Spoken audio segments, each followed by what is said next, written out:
Di awal kita sudah sampaikan ini sama karyawan yang baru bahwa gaji cuci mobil itu tidak besar. Satunya tuh masih perjalanan arah sini.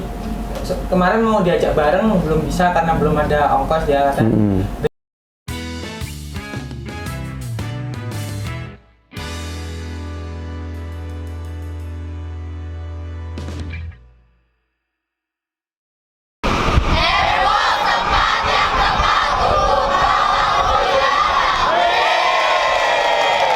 Oke, hari ini saya akan wawancara.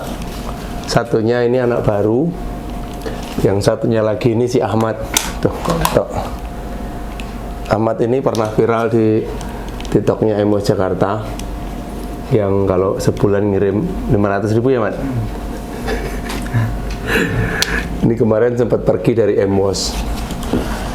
Dia perginya mendadak gitu, dan nggak tahu alasannya apa. Ternyata dia kerja di cuci mobil yang lain, gitu ya. Tapi sekarang makanya saya wawancara. Sebenarnya prinsipnya begini, konten kali ini saya akan menyikapi bahwa banyak sekali yang mau melamar kerja gitu loh, melamar kerja melalui TikTok atau media sosialnya Embos, khususnya lewat TikTok tuh. Semua nyari kerjaan, ada lowongan nggak, ada lowongan nggak, ada lowongan nggak. Saya tahu dari sekian ratus DM atau sekian ratus komentar itu, kalau kita tanya yang serius sama yang nggak serius itu, pasti kebanyakan yang nggak serius. Kenapa saya bilang seperti itu? Ya mereka seolah-olah kerja tuh kayak mau serius cari kerja, tapi mereka sendiri kadang sedang bekerja gitu. Sedang masih bekerja di kerjaan lain mungkin, atau bahkan di cucian mobil lain, tapi coba berusaha ngelamar kerja, iseng-iseng lah ngelamar kerja. Ini model-model pelamar seperti ini tuh nggak akan pernah bisa bertahan lama begitu. Makanya saya sekalian interview ada satu, siapa? Kamu nama siapa? Vero. Ya. Kamu dari mana asalnya? Dari Lampung Timur. Lampung Timur. Ini Vero dari Lampung Timur. Ini baru ya. Baru.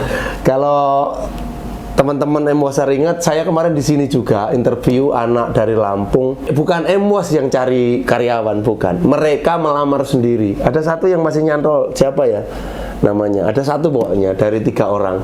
Mereka datang, tanya kebetulan sama saya, Pak ada kerjaan nggak? Ada, saya bilang. Saya kirim 3 orang ya, kirim. Ongkosnya Pak? Ya ongkos sendiri mereka. Mereka ongkos sendiri. Jalanlah kerja baru berapa hari, yang satunya udah kena kutu air. Parah tuh kakinya. Pak, saya izin berobat dulu ke saudara saya yang ada di Tangerang. Berobat dia. Setelah berobat yang ada di Tangerang, dia nggak balik lagi. Ngomongnya WA lagi, Pak saya mau balik lagi. Oh ya silakan. Ayo, gimana Pak ongkosnya dari Tangerang ke situ? Ya udah kamu Grab aja atau ongkos apa, nanti di sini diganti. Nggak datang. Terus yang satunya laporan sama orang tuanya, Pak saya mau pulang aja. Terus bapaknya telepon saya, Mas anak saya mau pulang ya, gitu. Terus pulang. Ya udah pulang gitu. Kapan? Kalau bisa nggak usah sampai sore, karena gajiannya sore gitu. Tanggal 1 itu Agustus kemarin. Dari kantor kita keluarkan gaji, langsung saya suruh berangkat dong, karena bapaknya nggak nunggu sore. Ya udah saya suruh berangkat. Setelah suruh berangkat, bapaknya komplain lah gitu. Bahasanya bukan marah, komplain. Berapa gaji anak saya? Kok dalam 20 hari cuma dapat sekian gitu. Di awal kita sudah sampaikan ini sama karyawan yang baru bahwa gaji cuci mobil itu tidak besar. Gaji kerja cuci mobil itu standar lah ya. Tapi di Embos ini dibuat bersih. Makan dapat sendiri, terus makan dikasih ya 3 kali, terus baju juga kita cuci, terus mes juga ada. Ya mesnya kan, ya mesnya begitulah ya di kerjaan mesnya begitu gitu. Terus gajinya itu bersih gitu. Kok dapatnya sekian? Nah, itu agak emosi bapaknya, itu diprovokasi sama anaknya. Saya bukan tidak suka sama orang, bukan. Tapi ketika saya melihat anak satu ini yang kemarin kerja itu, ini kayak nggak respon gitu anaknya itu, kayak nggak niat kerja gitu. Ketika kita bilang, kamu kesini ya, nggak. Dia mau lihat begini dulu. Kamu kesini ya, nggak. Jadi nggak langsung connect gitu. Saya dalam hati saya berpikir bahwa oh ini nggak niat kerja ini. Benar kan niat, dalam terbukti gitu. Dalam beberapa hari, beberapa minggu langsung resign dia. Ya 2 orang. Jadi tinggal satu aja begini ceritanya. Dia sudah pergi hari Senin. Kita bikin hari Senin lah dia pergi. Pak, baik-baik nih resignnya. Pak, saya mau resign. Oh iya, kenapa, kemana? Mau ke Tangerang, Pak. Oh, mau kemana? Ada kerjaan, Pak, saya diterima kerja di pabrik gitu. Kalau nggak salah seperti itu ya. Oh iya, hati-hati ya. Gimana? Di sini sudah beres semua, gaji-gaji udah beres, sudah Pak. Terus nggak ada tanggungan di sini semua, sudah Pak. Ya wes pulang nggak apa-apa. Sampai bawah di pos security diperiksa barang-barangnya. Aman, aman. Security laporan aman. Besoknya dia telepon temennya yang ada di sini, bukan temen dari kampung ya, tapi ya supervisornya ditelepon, laporan ke saya, Pak Kris, kemarin yang pulang, yang katanya ke Tangerang itu mau balik ke sini lagi. Loh, kenapa? Nggak tahu Pak, dia mau balik lagi ke sini, katanya di sana nggak dapat kerjaan, belum diterima. jadi lucu. Saya pikir ya inilah cuci mobil gitu loh. Ketika Anda mau pergi kapanpun, Anda balik kapanpun, ketika masih ada prinsip-prinsip yang nggak dilanggar, misalnya Anda nggak mencuri, Anda nggak merugikan, ini masih bisa ditoleransi biasanya, apalagi kerja Anda bagus gitu loh. Tapi saya bilang, kasih perjanjian ya, balik lagi boleh, minimal kerja 3 bulan lah minimal kerja. Oh ya, mau nggak? Mau Pak. Ya udah, dia balik lagi. Tahu deh, sekarang masih ada kayaknya. Orangnya masih ada itu masih kerja di sini gitu. Nah, ini sekalian sama interview saya sama siapa? Vero ini anak baru lah, seperti yang saya interview kemarin. Kita juga nggak mencari karyawan, tapi dia yang mau melamar gitu kan? Ya, dia mau melamar kerja di sini. Kamu lulusan apa? Lulusan ya SMP. SMP ya, lulusan SMP. Ya nggak apa-apa, banyak juga yang lulusan SD di sini kok. Jadi nggak usah malu masalah lulusan. Pertamanya yang ngajak kamu ke Jakarta siapa? Tadinya tempat kakak. Tempat kakakmu di Jakarta. Ya, Jakarta. Terus ngapain ke tempat kakak? Niatnya mau kerja juga? Cari. Oh, mau cari kerja dulu, tapi niatnya ke Jakarta gitu ya? Niatnya ke Jakarta cari kerja. Terus? Tanya-tanya lah di mana-mana. Terus kemarin tanya sama si Agus, di situ ada lowongan kerjaan nggak? Katanya coba chat siapa sama Pak Kirun. Pak Kirun ya. Katanya ada. Terus disuruh ke Matraman. Terus saya ngajuin diri untuk kesini gitu. Oh, ngajuin kamu? Karena kawan kan di sini. Ya. Katanya ya udah nggak apa-apa. Punya kesini. Ya. Terus berapa lama kamu di Jakarta nggak kerja? Belum lama Pak, seminggu. Baru seminggu. Terus kamu berarti belum ada pengalaman kerja di kampung? Udah. Kerja apa itu? Udah pernah kerja di sekitar sini juga sering. Oh, kamu pernah di Jakarta juga sebelumnya? Pernah. Kerja apa? Tapi di bagian kuliner. Oh, kayak pelayan restoran apa gitu? Iya, masak. Oh, masak.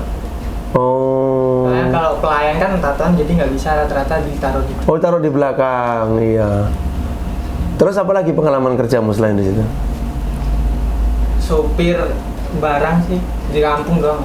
Sopir, artinya kamu sudah tahu tuh teknik-teknik nyopir itu udah tahu ya. Itu bagus sih sebenarnya, kalau dicuci mobil cocok lah.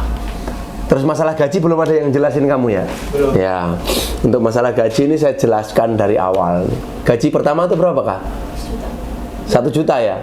Gaji pertama dasarnya itu basicnya 1 juta tapi bersih ya. Mungkin kamu sudah dengar-dengar juga lah dari teman ya, gitu. Jadi nanti supaya clear ini dari awal nih, supaya nggak ada komplain nih, gitu. Nanti juga ada slipnya tuh, slip gaji rinciannya tuh ada, gitu. Tapi di sini sudah dikasih. Ya tadi seperti saya bilang tadi, dijamin semuanya gitu loh. Di sini dijamin semuanya, kamu tinggal kerja. Ya uang tip kalian tahu sendiri lah ya. Uang tipnya di sini kalian tahu sendiri berapa begitu. Nah, terus masalah kerja kalau belum tahu teknik dasarnya ya biasanya dikasih jadwal nguyur dulu. ya kan? Ya. Kalau guyur nanti sudah bisa, baru dikasih jadwal ngering gitu. Nah, kalau misalnya kamu ini sudah bisa bawa mobil, nanti itu ada tambahan sendiri pendapatannya gitu. Tapi nanti akan dites dulu kan, gitu. Karena mobil-mobil pribadi kan ada mobil matic, ada mobil itu, terus macam-macam lah. Itu butuh pengalaman lah nanti ya. Ke depan kalau kamu betah di sini, kamu bisa. Tapi sebenarnya kalau orang baru kayak kamu ini, saya berharap minimal 1 bulan lah kerja. Jangan terus kemudian 2 minggu, 3 minggu pergi nanti belum jelas kemana gitu. Ya namanya kalau kita anak baru kerja itu biasa saya bilang. Nanti kamu disuruh sini, suruh ini biasa. Tapi yang penting kamu punya teman di sini. Minimal 1 atau 2 orang kan bisa ngobrol kan kamu. Iya, nggak sendiri gitu loh. Gitu. Terus menurut kamu yang paling susah apa di sini? Kerja. Kesusahannya apa? Makannya kurang atau apa enggak? Belum nggak ada nih, belum, cuman karena belum pernah Kerja aja. di bidang ini aja mungkin jadi agak kaku dulu. ya ada kaku gitu, belum gimana ya, maksimal, belum bisa maksimal. Iya. Terus dari hal-hal yang lain apa? Misalnya istirahatnya, tidurnya, menurutmu gimana? Enggak sih. Biasa. Kamu biasa lah, mampu lah untuk itu di situ ya. Ditaruh di mes-mes kayak gitu nggak apa-apa lah ya gitu. Oh iya. Terus ini saya jelasin lagi masalah kerjaan. Nanti kalau misalnya di pengeringan, yang pertama ya kita harus hormat sama pelanggan lah, karena itu ya pelanggan kita gitu. Pokoknya ngomong halus, jangan asal-asalan, kasih hormat bener-bener. Terus yang kedua, di mobil itu banyak barang-barang berharga. Biasanya kan ada uang recehan, pokoknya itu barang orang lah. Ya kalau kita bilang barang orang kan nggak boleh kita ambil kan, gitu. Nanti kalau misalnya sampai kita misalnya hilap, ngambil nggak sengaja, itu nanti kalau tahu pasti akan kena sanksi, begitu ya. Oke, mungkin itu saja ya dari untuk interviewnya. Yang pertama, gaji sudah jelas, kerjanya kamu sip-sipan di sini juga kan. Terus apa lagi? Ada pertanyaan nggak kira-kira? Apa yang mau buat tanyakan kira-kira? Apa? Semalam tuh kan sebelum kesini kan udah ngomong sama Pak Kiro. Itu tuh saya tuh 2 orang. Terus satunya kemana? Satunya tuh masih perjalanan arah sini. Kemarin mau diajak bareng belum bisa karena belum ada ongkos, dia kata besok aku kesana, kata hari ini katanya mau kesini, tapi cuman udah ngomong sih semalam sama Pak Kiro. Cuman belum sampai, paling mungkin ntar sore apa. Oh, tapi nanti sudah diterima ke sini. Tapi udah ngomong Pak Kiro. Iya, tapi diterima apa enggaknya kan nggak tahu saya maksudnya. Iya, pasti kalau sudah ngomong diterima dong. Nanti kamu tinggal laporan, nanti ajak ngobrol seperti ini, tak interview seperti ini ya. Itu temanmu? Temanku. Kamu kenal juga? Kenal. Oh iya wes. Tetangga. Oh iya wes, ya wes. Ya wes ya, makasih ya. Nanti kalau ada apa-apa kamu bisa hubungin saya, Pak Kirun atau Agus supervisor ya. Ya. Nanti aku pengen tahu temanmu Agus yang mana tuh, aku belum tahu deh. Yang tatuan di sini. Oh iya tahu. Oke, makasih ya. Siapa namamu? Vero, ya makasih Vero ya. Ya, makasih Pak. Yo.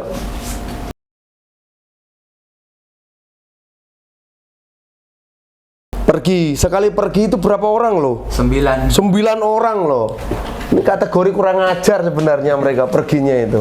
Terus itu cuci mobilnya gede apa kecil, Mak? lumayan sih, lumayan gede. Gimana? Temenmu yang 9 di sana itu masih di sana semua atau enggak? Nggak ada yang sisa Pak, balik semua. Yang pertama kenapa? Apa yang membuat kamu nggak tahan di sana, dari apanya? Tempat tidur kayak nggak layak Pak, kayak bekas WC. Terus makan kurang, nggak ada libur.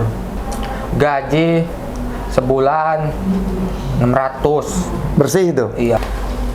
Kamu sebenarnya dari awal-awal udah pengen balik dong? Udah muak banget udah. Saya tahan aja tuh. Jadi kalau kamu ditakut-takutin, sanksinya apa kalau kamu pergi?